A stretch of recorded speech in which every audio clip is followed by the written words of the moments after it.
So we have Mr. Anil Swarup, a very eminent IAS officer who has given so much to the society, and he is still giving through his organization called Nexus of Good, which is having its second annual award function on 30th of September in Delhi. So, Mr. Swarup, today we are going to talk to you about the training a candidate gets at LBSNAA and in the other institutes after getting selected in UPSC Civil Services exam.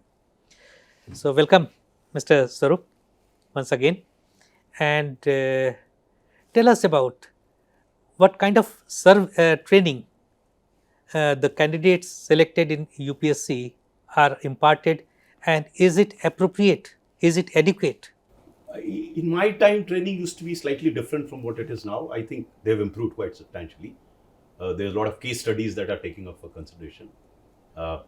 During my time and even now, they go out on treks and tours, which builds in the camaraderie. So I think training is pretty good, but a lot can happen there apart from what is being done now. As I said, and the focus has to be on the attempt to change the attitudes of individuals, and it's not an easy job. My view is that we should not give too much theoretical knowledge to the officers who are, in any case, have a lot of theoretical knowledge. They've given this exam and they've cleared this exam, so they have a lot of theoretical knowledge. So the focus has to shift from all this theoretical knowledge in law, in laws and outlaws to, I think, more practical aspects of administration, and thereby attempting to demonstrate to the civil servants or the budding civil servants that honesty pays, that positive attitude pays, and hence they should attempt to move in that direction by presenting to these officers such past officers who've been ethical, who've been positive in their attitude and have succeeded. Because as I often say, the general belief is that honest people suffer and dishonest people flourish, which is wrong actually. Empirically also it is wrong, but most of us see as dishonest officers flourishing, or want to see it that way, and honest people are people who are suffering. It is not so. So what the training institute should do, including LBSNAA, is to get those officers who've done, they do get such officers, but they should get many more officers to interact with the budding officers, so as to illustrate to them that honesty pays, as also honesty alone is not enough. An officer has also to be efficient. Okay. So, how relevant is civil service in today's world when the world is moving in direction of specialists instead of generalists? So first of all, there are two parts to your question. One is the civil service relevant? Relevant. And second is whether the generalists are relevant. So let me answer both of them. Yeah. Nowhere in the world has the bureaucracy withered away. Even in the so-called Marxist worlds, if you call them Marxists, because Marx had believed that state would wither away, and if state withers away, the bureaucracy will wither away. But fortunately or unfortunately, such countries that adopted so-called Marxism, state became stronger, bureaucracies became stronger. So I can't visualize a society without bureaucracies. So bureaucracy, if you can call them, are a necessary evil. I don't call them evil, but they are there to run the show. So you will have bureaucrats. The second question is whether those running the shows should be specialist or generalist. Now, I'm very clear in my mind on that. Till a particular level, you will require a specialist. But as you go up the ladder, the primary task of the person sitting on leadership positions is not as a specialist. The only specialization that he or she requires, is in managing men and women. Because no leader, whether in the public sector or the private sector, does things himself. Even if you look at the private sector, most of the CEOs are not doing the specialized job which they were in at some point in time. Whether it was Ratan Tata, does Ratan Tata do engineering now? I mean, he's managing men and women. Does Kumar Mangalam Birla is a technical person? No, he's managing men and women. All the top people in all organizations are managing men and women. They're not doing the job themselves. As I mentioned earlier, you can outsource expertise, but you can't outsource attitude. So I think what is most important in a leader or people occupying top positions, since I'm talking of the IAS, is your ability to get things from others And you'll be able to do that provided you have leadership qualities, not expertise. The only expertise, as I said, required is managing men and women. This is not to say that expert people cannot become leaders. But equally, it would be wrong to say that generalists cannot become leaders. In fact, at those positions, it's your general attitude, your general leadership qualities that come to bearing more than your expertise in any particular area. So I'm very clear in my mind that all this talk about making IAS as experts in a particular domain would do disservice to the government, disservice to the society, disservice to the service, because they should evolve as leaders. But this happens after a particular seniority level. In the beginning, you become an expert in revenue areas when you're working as subdivisional magistrate in the district, or you're occupying position in a department. But when you start heading a department, like for example, I was coal secretary, I didn't know much about coal. And I'm glad that I didn't know. Because had I known a bit about coal, it would have been very dangerous. I would have been poking my nose and telling Chairman Coal India on how to dig up mine, how to get coal out of it. That was not my job. My job was primarily to manage the environment and provide the conditions in which those experts could flourish. I was not competing with them. The moment I think that I am an expert of some sort, I will start competing with other experts. Experts have their domain, generalists have their domain, they have to come together. The generalists primarily manage the environment, the experts do the job. Bureaucrats tend to become arrogant. And means, is it there's some lack of training, or what is the reason? You know, arrogance is born out of sense of insecurity in an individual. A secure person will never be arrogant. If you're insecure, you'll be aggressive, you'll be arrogant. These are the reflections on personality of an individual. And that is why when I said in the beginning, when I talk in terms of positive attitude, when I talk in terms of leadership qualities, you cannot afford to be arrogant. You have to take the team along with you. You have to take the people along with you. You can't take people along with you if you're arrogant. It won't sustain over a period of time. So taking along means that you consult them, you talk to them, you respect them. And if you respect them, you will get the respect back. I jokingly say, and I'm very serious about it, I say it jokingly, that the true worth of a civil servant gets determined after he's retired. He's nobody. Because respect is gained not through arrogance. Because if your respect is based on arrogance, that arrogance will go the moment you leave that chair. Right. You are respected because of what you are, not because you are arrogant. So these are things that need to be conveyed to a civil servant in the initial stages of his career. He has to be not only told, but a demonstration has to be made as to how arrogance can be counterproductive. Because when your ultimate objective is to get things done, through arrogance you won't be able to get things done. People will put in their heart and soul, provided they are part of your team, provided they feel that involvement. They will commit themselves to it. That can never happen through arrogance. A short while you can actually get away with arrogance. But in the long run, it doesn't pay. And that needs to be told, demonstrated to the civil servants. Again, here training plays a very important role. Mentorship plays a very important role. So a mentor will, just guide that individual. I hear that you are being a bit arrogant people around. He should be able to tell him. No one tells a bureaucrat that this is where it is going wrong. That's what the mentor does. In his own unassuming way, he'll convey this message to his mentee that things are going wrong in this direction. He may take it or leave it, but he gets that feedback. Sometimes we occupy such positions in the civil service, especially in the IAS. We live in absolute ivory towers and there's no feedback coming to you. You think you are the boss and you are the best thing around, and that's what builds in the arrogance. Mentoring will reach out to you. Mentor will reach out to you and tell you that this is where it is going. But when you start your job, your basic position is as SDM or ASP, and you are posted in some thana or tehsil or block. So isn't that mentoring? Means you are working at the grassroots level with senior officers guiding you about how to go about your work. Usually it doesn't happen. Usually you think you are the king. You are the king of that domain. That's why informally a lot of mentoring happens. Some people do it individually. But there's no institutional framework of mentoring people. There are some mentors, natural mentors, who, I had the privilege of being mentored by a couple of senior officers, and I'm indebted to them. But that doesn't usually happen. You once described an officer coming to you in the night. Yes. What was the incident? That was a very interesting thing. That was post-retirement. Yeah. I had retired and settled in Noida. And after a couple of years, since I was in touch with a large number of junior officers, young officers, one of them rang me up at around 6:30 in the evening, and he asked me whether I could meet him. I said, well, you can come tomorrow, because it was already late that day. He said, no, sir, it's an urgent thing. I want to come to you just now. He drove over, came to my residence at around 9:30 or 10 o'clock in the night. We had a brief chat. And what was that chat?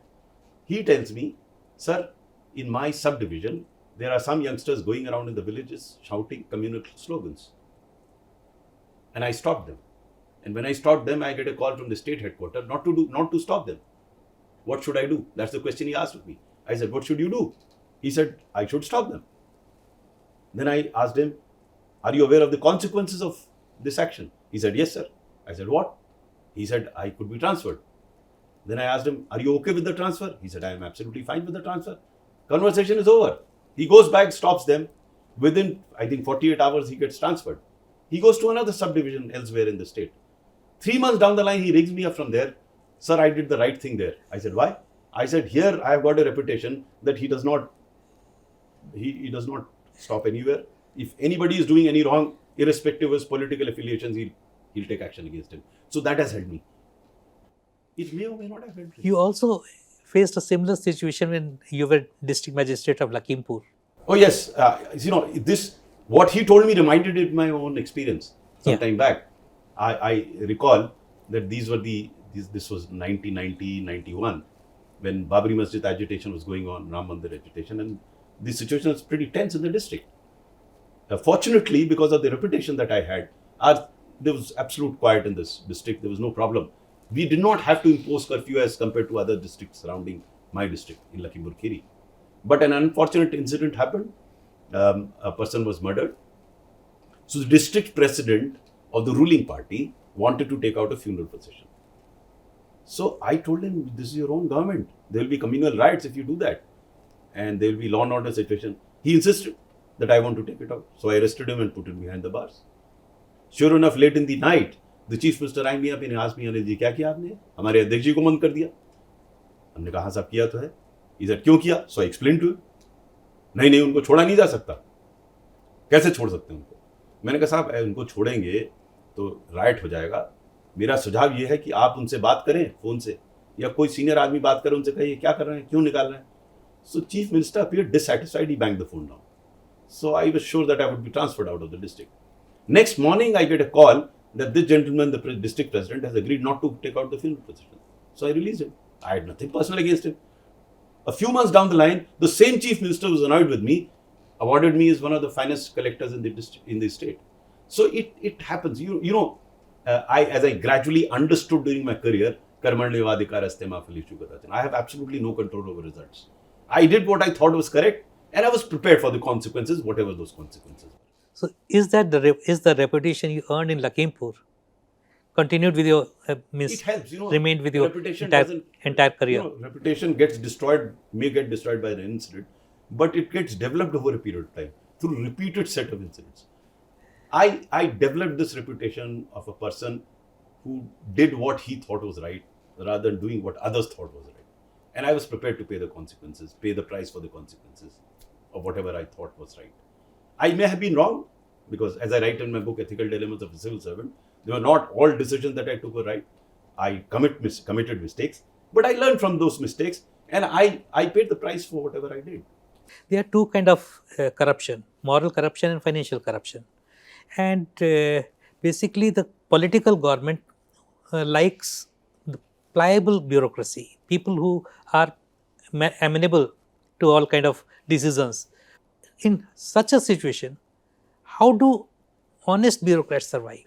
It's not that big a problem as it is made out to be. Let's try and understand the two parts that you said, the ethical part and the financial part. Right.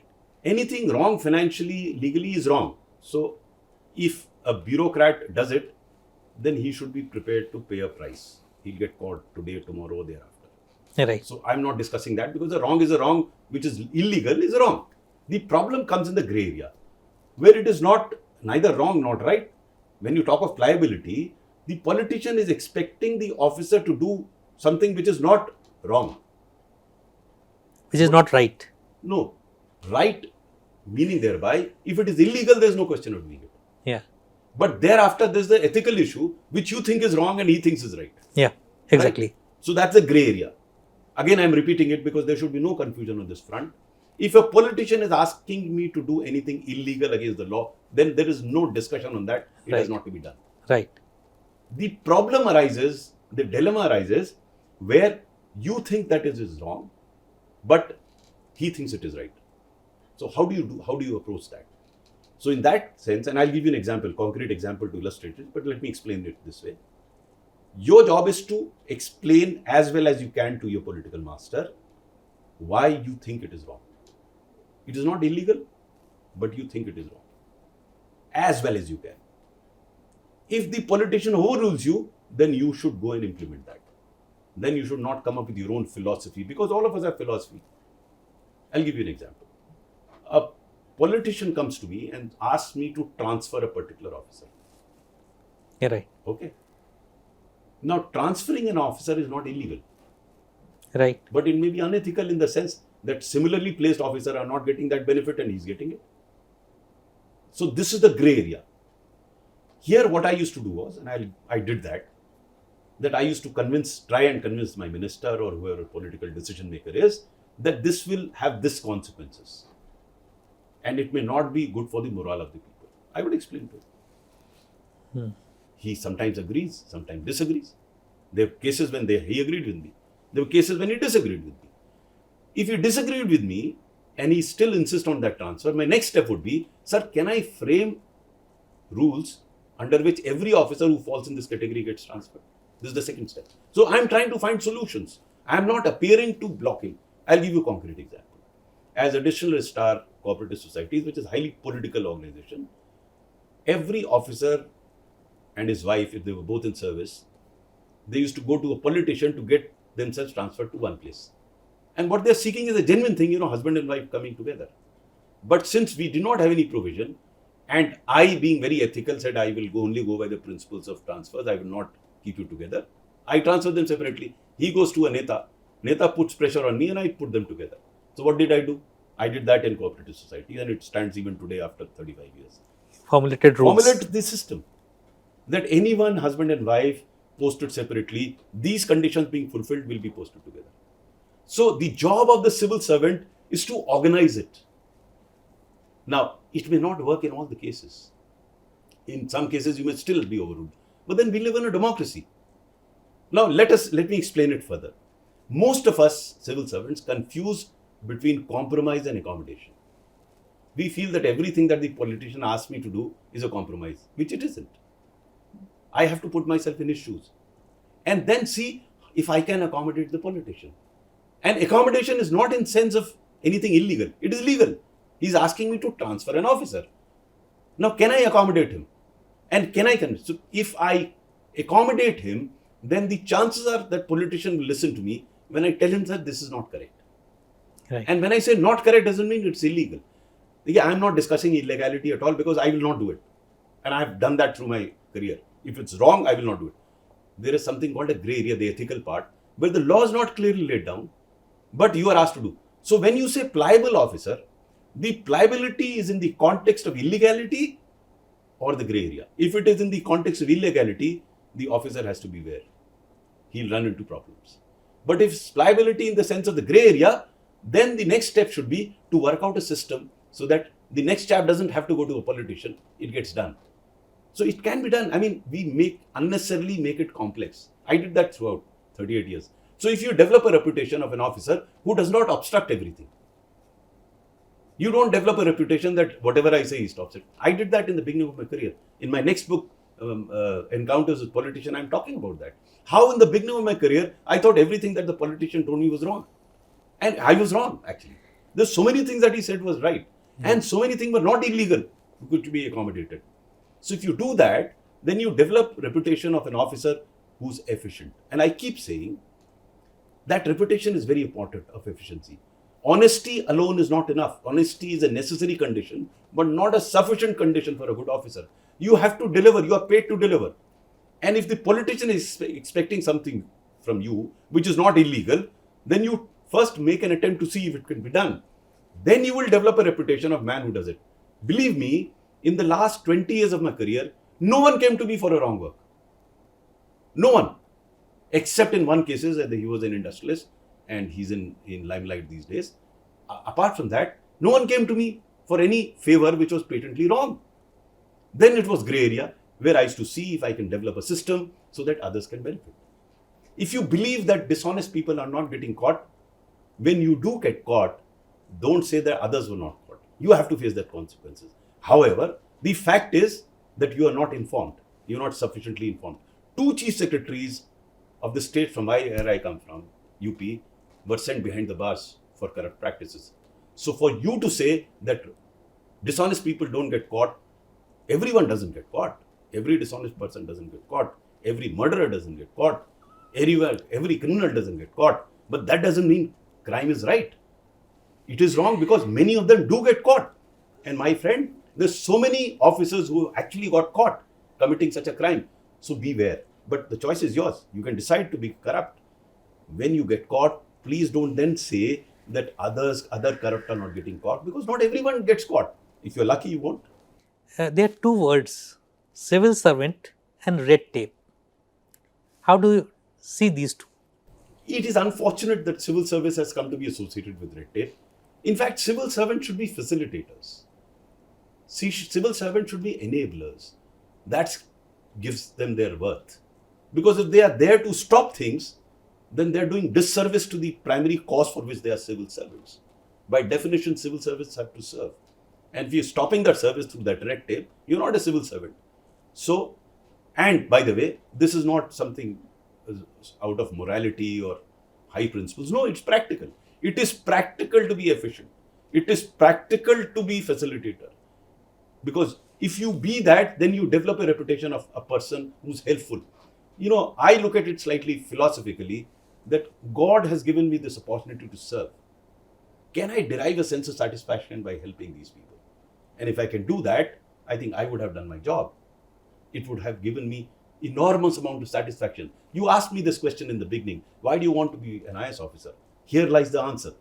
I have been given an opportunity and a position where I can be of assistance to so many people. No one has that opportunity. No one. You know, in RSBY, since you mentioned that scheme, as many as 350 million people were impacted by this scheme, directly or indirectly. Who gets that opportunity? I got that opportunity. I derived enormous amount of kick out of helping the helpless. If you can get into that, there's nothing better in this. We'll come to that also. But just before that, one last thing I forgot to ask you. You were part of UP Cadre of IAS, and UP IAS Officers Association conducted a voting to select the most corrupt IAS officers among themselves. And the 3 officers who were selected rose to become Chief Secretary one after the other. What is the moral of the story? Third one did not. The 2 that did become Chief Secretaries went to jail. That's the moral of the story. So you may rise, but ultimately, I mean, you get kicked. You know, even if they had not gone to jail, let's put it this way. What happens to them after retirement? You have a long life after retirement. You say know, it is like afterlife. Absolutely. You know, I keep saying your true worth will be determined when you are nobody. People don't realize this when they are in service. Thank you so much, Mr. Swarup. It was very enlightening conversation. I hope a lot of people will get inspired by this